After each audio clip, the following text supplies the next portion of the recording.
Asia కప్కో అంతా ready అవుతోంది.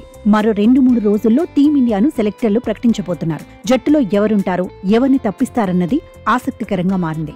Asia కప్కు ముందు మాజీలు కూడా జట్టు ఇలా ఉంటే బాగుంటుందంటూ పేర్లు ప్రకటిస్తున్నారు.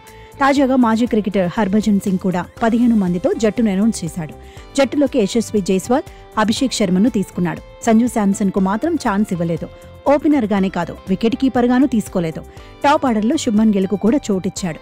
జట్టులోకి శుభ్మన్ను తీసుకోవడానికి గల కారణాలను కూడా వివరించాడు. టీ20లు అంటే కేవలం అటాక్ చేయడం మాత్రమే కాదన్నాడు. పరిస్థితులకు తగినట్టుగా ఆట తీరు ఉండాలన్నాడు. శుభ్మన్ గిల్ కూడా హిట్టింగ్ చేయగలడని చెప్పుకొచ్చాడు. పరిస్థితులకు తగినట్టుగా బంతిని బాదేయడంలో ముందే ఉంటాడని మద్దతుగా నిలిచాడు. గ్రౌండ్లో అన్ని వైపులా బంతిని కొట్టే సత్తా శుభ్మన్కు ఉందన్నాడు. పరిస్థితులకు తగినట్టుగా 120 స్ట్రైక్ రేట్తోనే కాదు, 160 స్ట్రైక్ రేట్తోనూ ఆడగలడని చెప్పుకొచ్చాడు.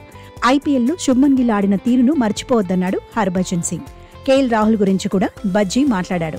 రాహుల్ బెస్ట్ ప్లేయర్ అన్నాడు. కాకపోతే తాను మాత్రం పంత్కు ప్రయారిటీ ఇస్తానన్నాడు. టీ20 జట్టులోకి వికెట్ కీపర్గా పంత్ని తీసుకుంటానన్నాడు. రిషబ్ అందుబాటులో లేకపోతే కేఎల్ రాహుల్కు అవకాశం ఇస్తానన్నాడు. రింకు సింగ్కు మాత్రం బజ్జీ ఛాన్స్ ఇవ్వలేదు. గతంలో ఐపీఎల్ పర్ఫార్మెన్స్తో రింకు ఆకట్టుకున్నాడు. ఒకే ఓవర్లో 5 సిక్స్లు బాది అందరి దృష్టిని ఆకర్షించాడు. ఆ తర్వాత భారత జట్టు తలుపు తట్టాడు. వచ్చిన అవకాశాలను వినియోగించుకునేందుకు ప్రయత్నించాడు.